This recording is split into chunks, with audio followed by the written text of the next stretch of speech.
کرافت، اما دنیا کلا 8 بیته. بریم شروع کنیم و تا جایی که من میدونم این 8 بیت نیست.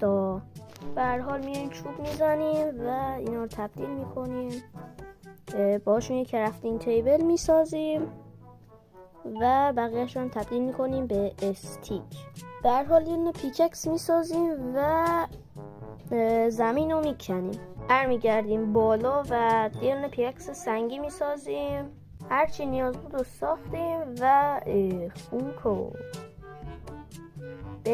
بمیر. آبا نگاه آبیه. جدی میفرمایی؟ راستی هدفمون پیدا کردن یه دونه آهنه. چقدر دارم میگردم هیچ ویلیجی پیدا نمی کنم. دیگه باید بریم زیر زمین، اینجوری نمیشه. هیچی نمیبینم، باید برگردم بالا و یه تورچ بسازم. حالا شاید بپرسین چجوری؟ با چوب. یه دونه فرنیس.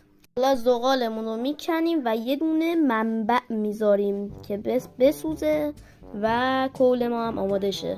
تا تورچ نازنینمون رو میبریم پایین. حالا وقتشه که بکنیم. امیدوارم یه آهن به دست بیاریم بابا، از زیر زمین حداقل آهن به دست بیاریم. این آهنه دیر کنده میشه. آره آهنه. بدو باید بریم بالا. او خیلی گشنم، الان میمیرم، باید سری برم بالا.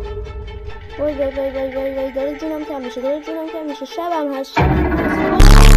سری بپس آهنا. وای بدو. وای یس برنده شدیم.